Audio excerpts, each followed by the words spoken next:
السلام علیکم ورحمۃ اللہ وبرکاتہ۔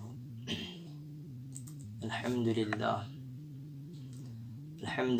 نحمده ونستعینه ونستغفره ونؤمن به ونتوکل علیہ ونعوذ باللہ من شرور انفسنا ومن سیئات اعمالنا من يهده اللہ فلا مضل له ومن يضلله فلا هادی له وأشهد أن لا إله إلا الله وحده لا شريك له وأشهد أن سيدنا مولانا محمدا عبده ورسوله صلى الله عليه وعلى آله وصحبه وسلم، أما بعد۔ محترم حضرات، جو حالات اب چل رہے ہیں، ان حالات سے کیسے ہم نکلیں، کیسے اللہ تعالی ہمیں سکون دے دے، دلی سکون، پریشانیوں سے، مصیبتوں سے، بیماریوں سے، نفرتوں سے جو اب چل رہے ہیں، یہ تمام چیزوں سے کیسے نجات ملے، یہ اللہ کی طرف رجوع ہو کر اللہ سے مدد حاصل کرنے سے ہی ہماری کامیابی ہو سکتی ہے، اس کے علاوہ چارہ نہیں۔ تو ہمیں چاہیے کہ ہم اللہ کی طرف رجوع ہوں۔ دنیا کا دھوکہ ہے، شیطان کا دھوکہ ہے، نفس کا دھوکہ ہے کہ ہم اللہ کو سمجھنا ہے، اللہ کو پہچاننا ہے، معرفت الہیہ حاصل کرنا ہے۔ ابھی تک ہم اللہ کو پہچانے نہیں۔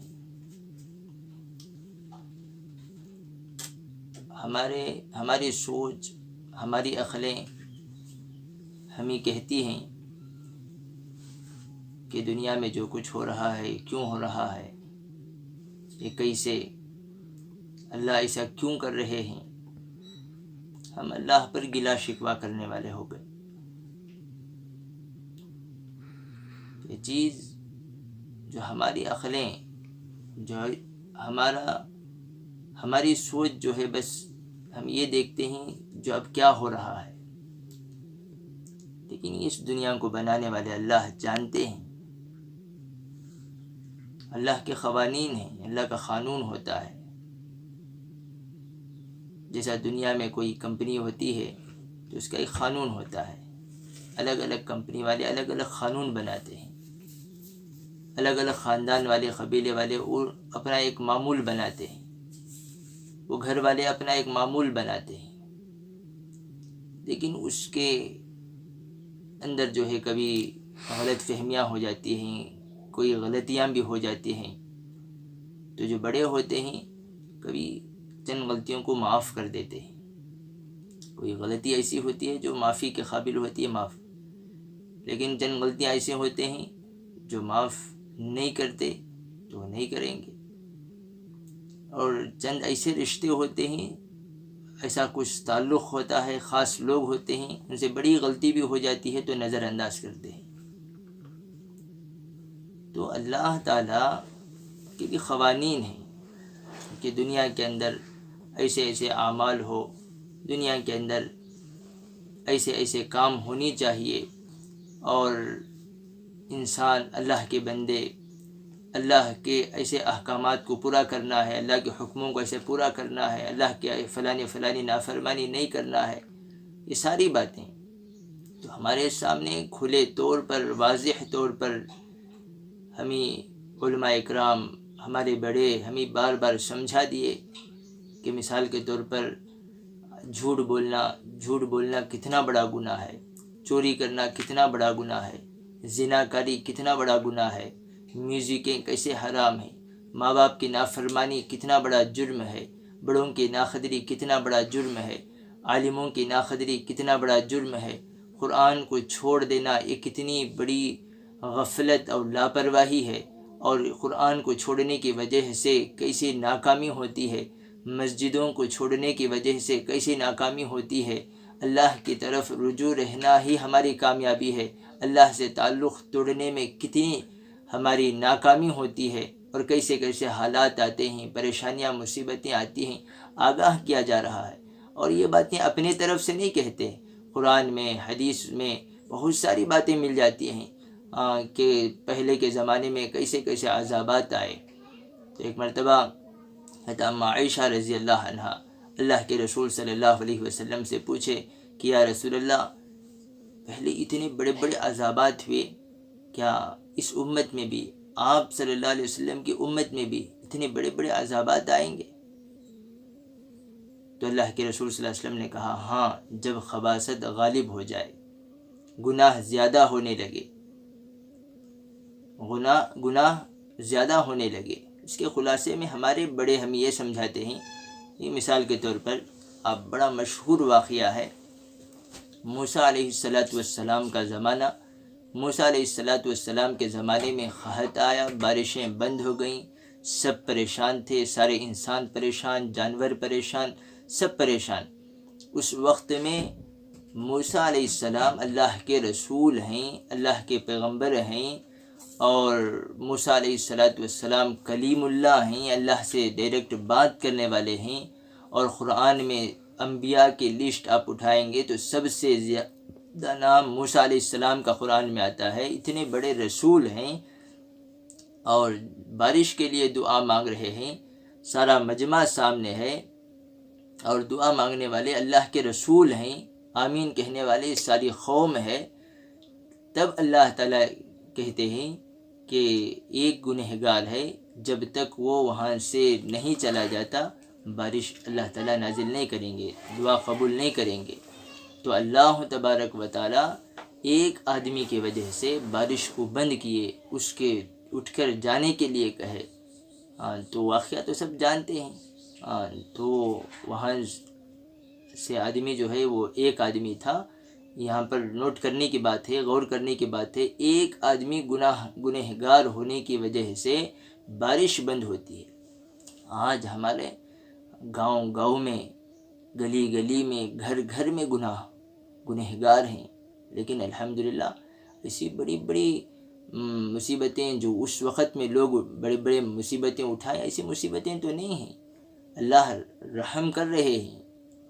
تو ابھی ایک بات تو وہاں پر اللہ کی پکڑ کی بات آئی، تو اللہ ہمیں ایسے نہیں پکڑ رہے ہیں، اللہ ہمیں ایسے جو ہے فوری طور پر اللہ کے عذابات ایسے نہیں آ رہے ہیں، اللہ کھلا رہے ہیں، پلا رہے ہیں، آرام سے رکھ رہے ہیں۔ ایک تو وہ بات ہے، اور دوسری بات یہ ہے کہ وہاں پر پھر کیا ہوا، کوئی موسیٰ علیہ السلام کے اعلان کرنے پر کہ کوئی گنہگار ہے جس کی وجہ سے بارشیں بند ہیں، جس کی وجہ سے پوری انسانیت پریشان ہے، وہ آدمی، وہ گنہگار یہاں سے اٹھ کر چلا جائے، لیکن آدمی کوئی وہاں پر نہیں اٹھا، اب بارش شروع ہو گئی۔ یہ کیسے؟